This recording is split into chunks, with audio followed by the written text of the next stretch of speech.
nossas resoluções de questões de concurso, vamos ver questões agora aplicadas pelo concurso dos Correios. Quer dizer, na verdade, vamos continuar, né, resolvendo questões aplicadas pelo Correio. Essa questão é do ano de 2008, é da Diretoria Regional de Pernambuco. Perfeito, gente? Porque às vezes o aluno, né, procura essa questão e não sabe exatamente de onde ela é, da Diretoria Regional de Pernambuco. Quer dizer, estamos fazendo prova dos Correios do Brasil inteiro. Perfeito? Então, gente, essa é do ano de 2008, é a 31ª questão que estamos fazendo desse importante concurso, que é o concurso público dos Correios. Perfeito? Diz assim a questão, olha, foi a 24ª questão aplicada nessa prova.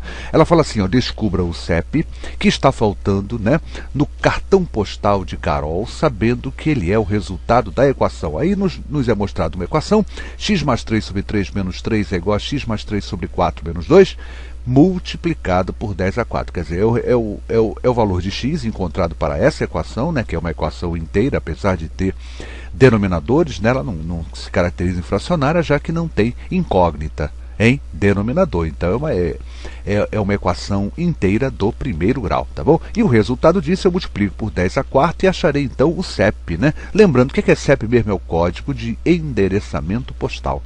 Perfeito? É um código que o Correio usa para auxiliar, né, no encontro dos endereços de uma forma mais fácil. Perfeito? Então o CEP, o que ele quer, isso é o resultado dessa equação, multiplicado por 10 a 4, vem aqui 5 itens, o logozinho dos Correios que eu coloquei aqui, cuidado, para ficar mais bonitinho, né?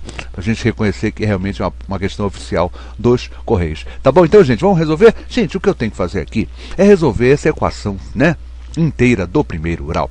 E aí fiz o seguinte, para a gente fugir um pouco dessa decoreba de MMC, né? Como é aquele mecanismo, divide, multiplica e tal. Olha só o que eu vou fazer, gente, para tentar a gente clarear um pouco, né?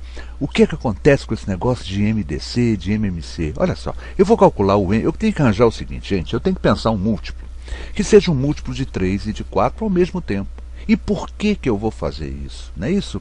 Para sumir com esses denominadores. Então, se eu multiplicar toda essa minha equação, tanto o primeiro membro quanto o segundo membro, por um número que seja múltiplo de 3 e 4, eu vou conseguir desaparecer com o 3 e desaparecer com o 4, ou seja, eu vou desaparecer com os denominadores. E foi isso que eu fiz. Qual é o melhor caminho para isso? É calcular o MMC, ou seja, um mínimo múltiplo comum, que é o menor número deles. Eu podia, de repente, aqui, acha um número comum, né? Um múltiplo comum de 3 e 4, 60. Se eu multiplicar ambas as equações por 60, por exemplo, eu vou desaparecer com 3 e um 4, mas não estarei usando o menor número possível. Por isso que a gente fala em MMC, mínimo múltiplo comum. O menor múltiplo comum entre o 3 e o 4 é o 12.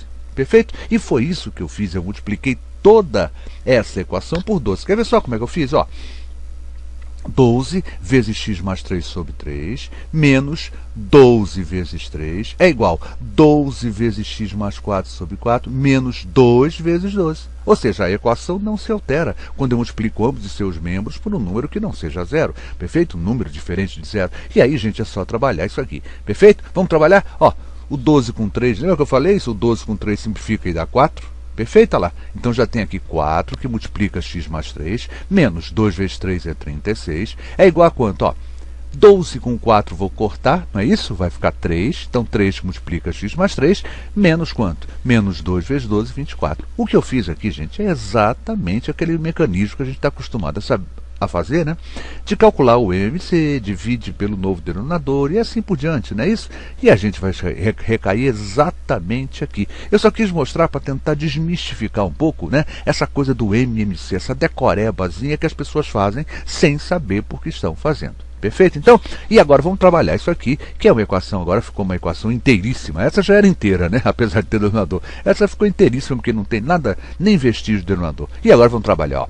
4x mais 12 menos 36 é igual a 3x mais 9, perfeito? 3x mais 9 menos 24, perfeito? E aí é só resolver. 4x menos 24 é igual a 3x menos 15, 4x menos 3x dá x, 24 menos 15, isso dá 9, x é igual a 9, mas essa não é a nossa resposta. A nossa resposta, que ele quer calcular, no caso, o CEP, o código de endereçamento postal, é o quê? É achar o valor de x igual a 9 e multiplicá-lo por quem? Por 10 à quarta. Lembrando, 9 vezes 10 à quarta, quem é, hein? É 9 vezes o 1, seguido de 4 zeros. É assim que a gente analisa uma potência de 10, não é isso? É o 1 seguido de tantos zeros quantos for o expoente. Ah lá, 1 seguido de 4 zeros, isso dá 10.000. 9 vezes 10.000, isso dá 90.000. E a minha resposta certa já aparece aqui bonitinha pra gente, que é a letra C, logo abaixo, né? Logo acima do logo dos Correios. Olha lá.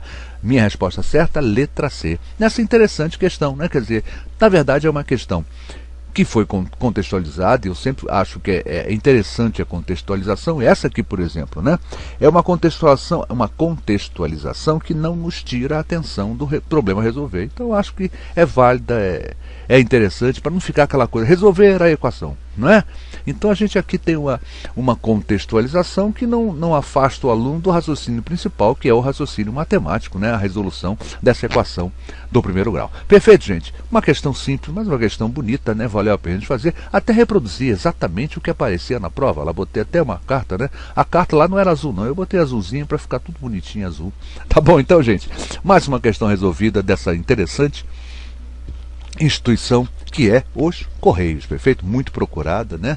E aí, mais uma questão a gente fez, foi a 31ª questão. Quem lhes falou? Professor Luiz Fernando Reis, responsável pelo site matemática muito fácil.com. Reafirmo daqui o convite para que os amigos visitem o nosso site. Gostou?